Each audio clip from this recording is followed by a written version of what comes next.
আসসালামু আলাইকুম। ম্যাথ কেয়ারের পক্ষ থেকে আপনাদের অসংখ্য অভিনন্দন ও শুভেচ্ছা। আজকে আমরা পদার্থবিজ্ঞানের একটি খুব গুরুত্বপূর্ণ অধ্যায় আপেক্ষিকতা নিয়ে বিশদভাবে আলোচনা করব। তো সর্বপ্রথমে আমরা জানব যে আপেক্ষিকতা কি। আপেক্ষিকতা বলতে মূলত একটি অবস্থার সাপেক্ষে অন্য একটি অবস্থার তুলনা বোঝায়। আপেক্ষিকতা বলতে মূলত একটি অবস্থার সাপেক্ষে অন্য একটি অবস্থার তুলনা বোঝায়। এটা আমরা বিশদভাবে আলোচনা করব।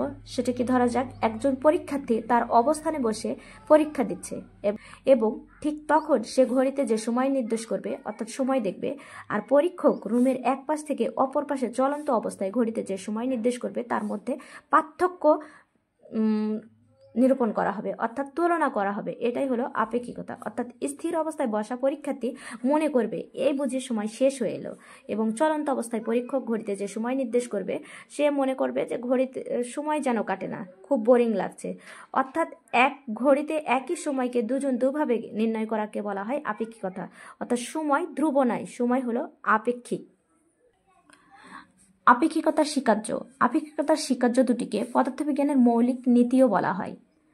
এই স্বীকার্য দুটি 1905 সালে বিজ্ঞানী আলবার্ট আইনস্টাইন উপস্থাপন করেন। স্বীকার্যদ্বয় নিম্নরূপ। প্রথম স্বীকার্যকে আপেক্ষিকতার নীতিও বলা হয়। ইহা নিম্নরূপ। সকল জড় প্রসঙ্গ কাঠামোতে পদার্থবিজ্ঞানের সূত্রগুলো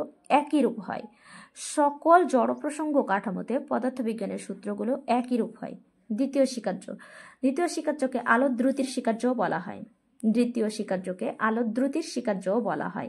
শূন্য স্থানে সকল জড় প্রসঙ্গ কাঠামোতে আলোক দ্রুতির সি এর মান একই হয়।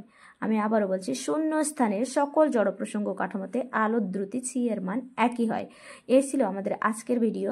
যদি ভিডিওটি ভালো লেগে থাকে তাহলে প্লিজ চ্যানেলটি সাবস্ক্রাইব করুন এবং লাইক, শেয়ার, কমেন্ট করে আপনাদের ভালো লাগার অনুভূতিগুলো জানান। ধন্যবাদ সবাইকে।